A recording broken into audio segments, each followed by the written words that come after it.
All right, part 8 of Who the Fuck Did I Marry?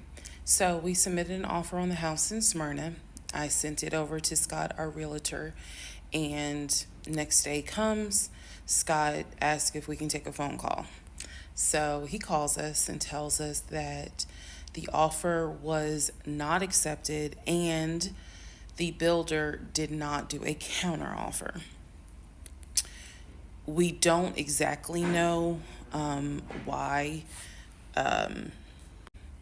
We don't exactly know why he didn't accept it, but the bottom line is that we figured out later on that he didn't want to finish the basement.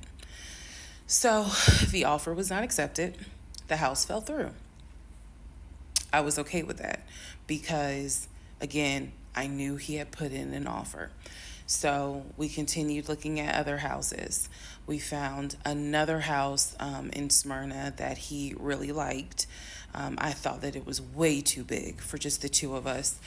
And so the price of this home was much higher than the $750,000 that Chase had approved for the mortgage.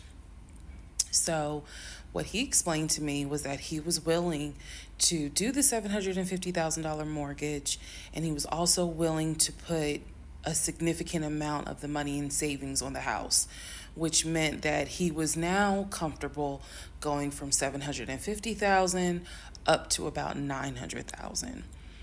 Again, his whole explanation was, I have the money where I can put down a substantial down payment, bring down the price of the home, and then basically mortgage the rest of it.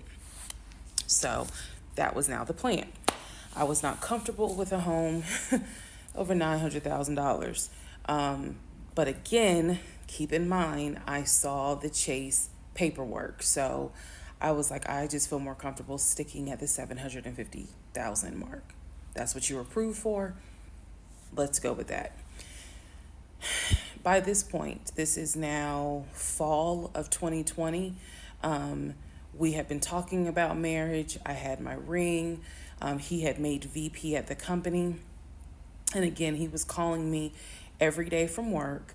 I need to kind of explain how the company was ran, because when you think VP, you would think he would be in an office. It was a condiment company, so they actually were producing the condiments, and I'm not saying the name of the company on purpose, but they were producing the condiments in this particular plant location. So a lot of times he would simply tell me that he walked the floor, checking in with his subordinates, basically.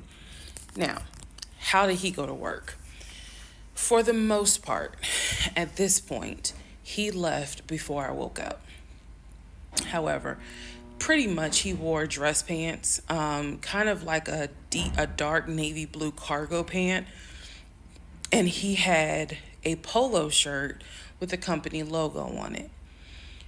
What I saw a lot of times is that he would not wear the polo shirt to work. He would wear like a company t-shirt. He would wear rubber sole shoes and the navy blue cargo pants. I didn't think it was a uniform, but it reminded me of what someone would wear when I worked at Amazon, if you're going to be doing manual labor. He didn't go to work sloppy looking at all, but it definitely was not suit and tie. Nowhere near suit and tie. It is fair to note that outside of work, he was a man who he loved to dress. He loved to wear the latest Jordans. He loved to collect watches. He collected a lot of Invicta watches. He loved to collect hats. He wore hats, baseball caps everywhere because he didn't like the shape of his head. So in terms of how he dressed casually, the man, he could dress. In terms of how he dressed for work, yeah, he didn't dress like a VP.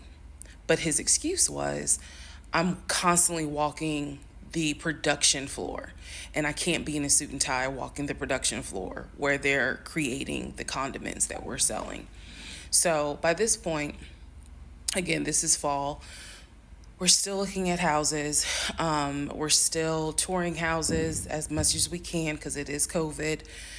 We had found another house that we really liked and a house that I really truly wanted to put an offer in on.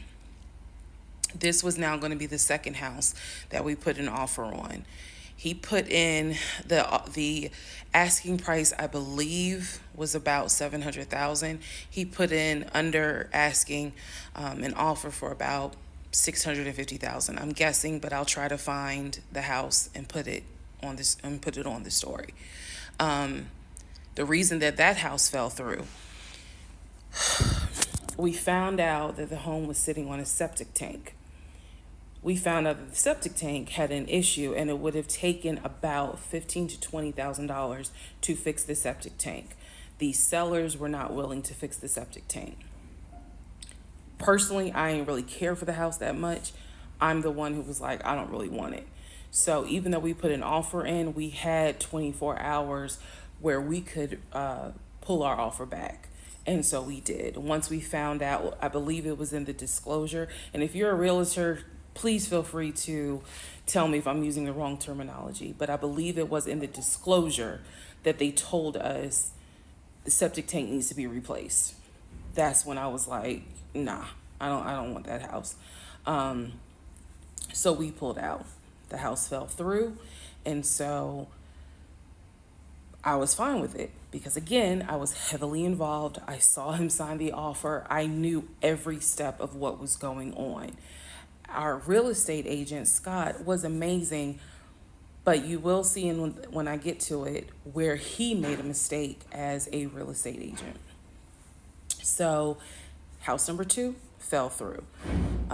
We then moved on, saw a few more houses, and then we get to house number 3. I'm going to pause talking about the houses because now I need to introduce what happened with the cars. Stay tuned.